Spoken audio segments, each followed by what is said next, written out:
Ito yung bagong Poco X8 Pro na may MediaTek Dimensity 8500 Ultra, naka 1.5K AMOLED display with 120Hz na refresh rate. At isa pang bago dito, naka aluminum frame na siya at matas na battery. Meron tayong 6500 mAh capacity na battery at meron tayong RGB lights na magagamit natin sa notifications at charging. Kaya samahan nyo ako sa video ito, mag-test tayo ng maraming games, ipapakita ko yung mga ibang features at mag-test din tayo sa camera at kung ano pa yung kainaan ng bagong Poco X8 Pro 5G. Okay guys, yung link nasa description lang at meron tayong mga discount dyan at early bird price dyan sa description box. So check nyo lahat ng link dyan sa baba at lahat yan legit na link para hindi kayo may scam o maligaw. Well anyway, malaki ang pagbabago ng Poco X8 Pro sa nakaraan na Poco X7 Pro, like tong naka-aluminum frame na tayo at medyo lumit yung display pero pinalaki naman yung battery. Bago natin pag-usapan lahat yan, ito muna yung makukuha natin kapag nakabili tayo ng phone na to. Meron tayong 100 watts of fast charging, Type-C cable, mga documentation, SIM injector pin at free jelly case. So yan yung makukuha natin. Actually meron din tayong Iron Man edition na i-review ko rin sa inyo at marami din tayong pag-uusapan dun sa review na yon. Pero pakinggan nyo muna itong part na to, maya sabihin ako sa inyo.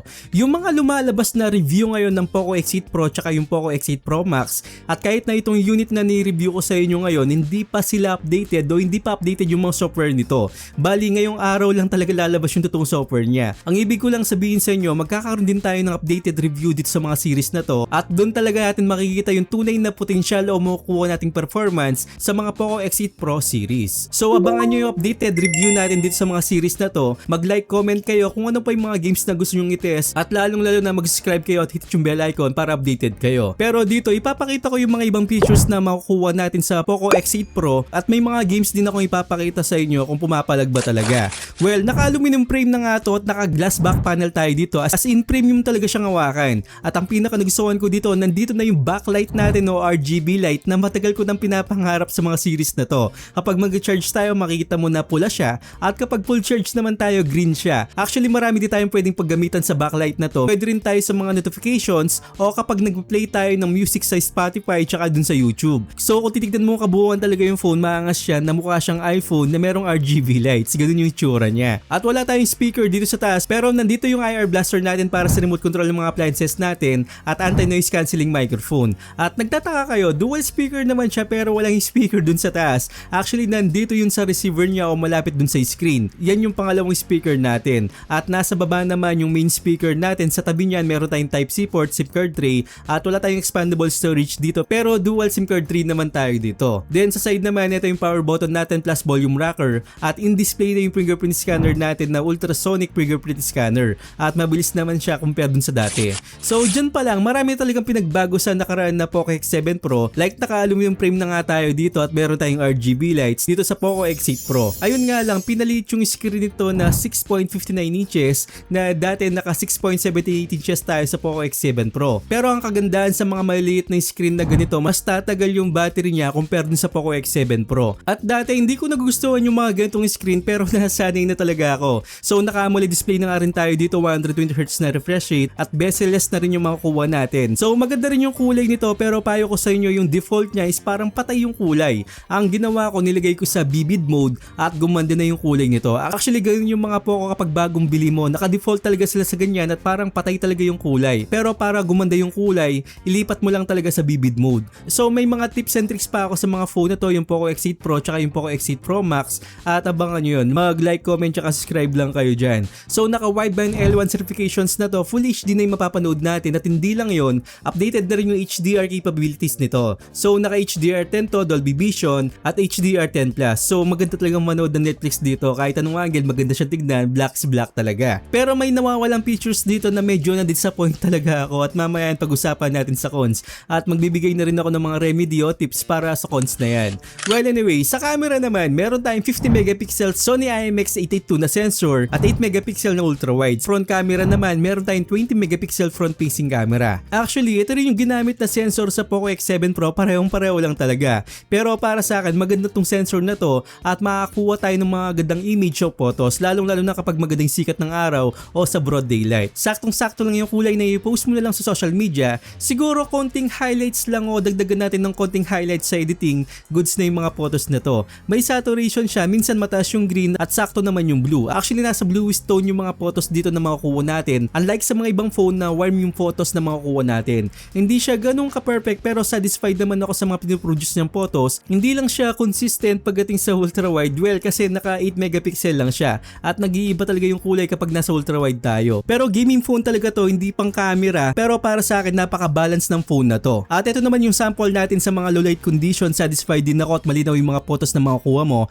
Pero minsan may mga kuha ko na medyo blur siya, pero moving subject kasi yan, which is normal naman sa mga gantong phone. At I hope na maayos to sa mga darating na updates, kaya kailangan yung follow-up review talaga natin dito. Then ito naman yung sample natin sa front facing camera. Usually ganito yung mga ginagawa ng Poco na parang may mga beautification siya, pero pwede naman natin tanggalin yan. May deep black talaga ako napapansin dito at napapakinis yung mukha ko. Pero hindi na ako sa update na mga ayos pa to. Ganito talaga yung algorithm ng ginagawa ng Poco. At ito naman yung pinaka-paborito ko dito. Meron tayong 4K at 60 FPS pagdating sa video. Maganda yung kulay at napaka-stable din ng video kapag naglalakad tayo. So gumagana talaga yung OIS nito at mapapansin nyo yung kulay na parang nasa neutral side siya. Pero may napansin ako dito habang naglalakad tayo, may pagka-jitter effect siya at sana mawala to sa updates. At itong effect kasi na to para sa stabilization niya. Pero kung stabilization lang talaga yung pag-uusapan, stable talaga siya at isa to sa mga magandang phone ni Poco ngayon. At sa front video naman, meron na tayong 1080p at 60 fps na dati sa Poco X7 Pro 1080p lang at 30 fps. So masismooth yung video na makukuha natin dito.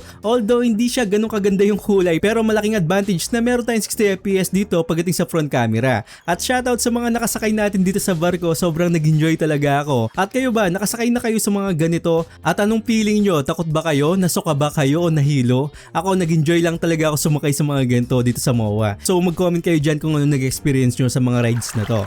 Well anyway, ang daming IP rating nito, sandamakmak talaga. Meron tayong IP66 rating na protection against water spray. Meron din tayong IP68, IP69 at IP69K dust and water resistant. Pero hindi ibig sabihin na pwede itong ilublob sa tubig Resistant lang po siya, hindi po siya waterproof. Huwag nyo pong gagawin na ilublob sa tubig, talagang masira yung phone natin. Then sa battery naman ito, tumatagal siya buong araw kung social media lang dahil maliit nga yung screen nito, pero malaking battery na merong 6,500. So wala pang isang oras full charge na yung phone mo. At out of the box, naka HyperOS 3.0 na to at yan yung latest na operating system ni Poco. Pero may bagong software nga to kapag lumabas tong video na to. Pero ang pinakabago talaga dito at kauna-unaan dito sa global market, ang chipset niya na naka MediaTek Dimensity 8500 Ultra at umaabot ng 2.1 million ang 2.2 score. So ganung kalakas na dati na makakuha lang tayo sa Poco X7 Pro ng 1.7 million, which is hindi naman masyadong nagkakalaw yung performance ito. Pero nagtest ako ng mga games dito para malaman nyo kung ano makukuha ating frame dito sa phone na to. So sa Mobile Legends makakuha tayo ng mataas na 120 fps hanggang sa matapos yung laro. Habang tinetest ko to, medyo mainit yung panahon talaga. Ang room temperature natin dito is nasa 33 degrees Celsius. At ang nakuha kong temperature naman dito habang naglalaro tayo o katapusan ng laro nasa 43 degrees Celsius, which is okay lang yan kasi mataas naman yung room temp natin.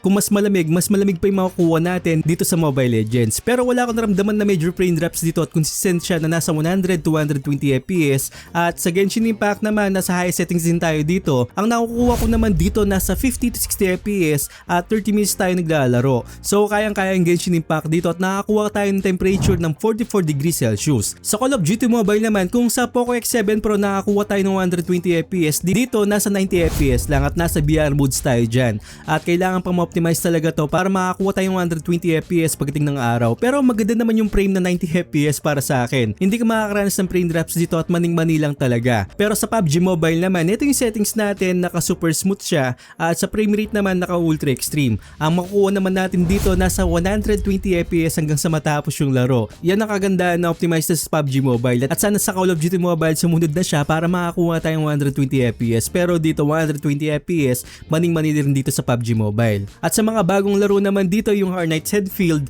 actually bago pa lang talaga itong laro na to. 30 fps lang yung nakuha ko, hindi rin siya ganun ka-stable. At sana ma-optimize so para makakuha man lang tayo na kahit na 60 fps. Pero ngayon 30 fps pa rin yung makakuha natin, hindi siya ganun kaganda o pangit talaga yung frame na makakuha natin. Pero kung gusto mo na pagtyagaan talaga, pwede mo namang laruin to. Same din dito sa Where the Wind Smith na makakuha lang tayo ng 30 fps na kahit dun sa high yung frame rate natin, hindi tayo makakuha na kahit 60 fps. Hindi pa siya ganun kaganda talaga dahil bago pa nga yung games na to. So sa mga ganitong games, yung mga ibang tinest ko na phones, after updates gumanda na at nagkaroon na tayo ng magandang frame. So naalala ko dati yung Poco F3, Poco F4 GT, mga ganon. Nung umpisa pa lang yun, no, bago yung phone, talagang makakuha tayo ng mababang frame talaga. At sa katagalan tumataas yung frame natin pagkatapos ng isang software updates o kapag na-optimize na yung mga ibang laro natin. Sa Wild Rift naman, napakaganda ng playing ko dito, 110 to 120 FPS, pero grabe yung init na nakuha ko, umabot ng 45 degrees Celsius. So intense talaga minsan yung Wild Rift na to. May mga time na okay yung temperature sa mga ibang phone,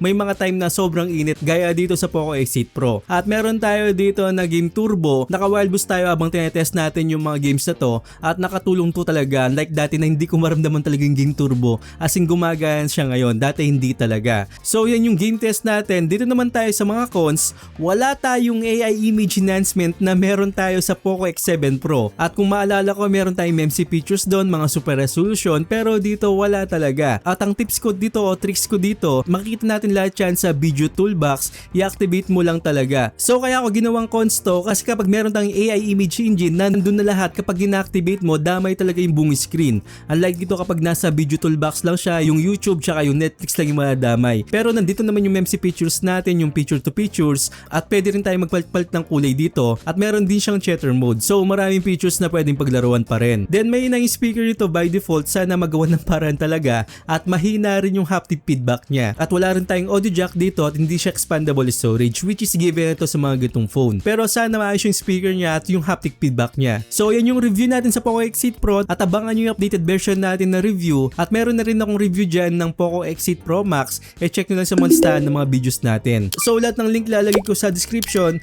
at I hope na nakatulong ako sa inyo, at huwag nyong kalimutan mag-subscribe sa channel ko at hit yung bell icon para sa mga ganitong unboxing reviews, bagong kaalaman at katarantaduhan sa channel na to. So once again, ako po si Paul.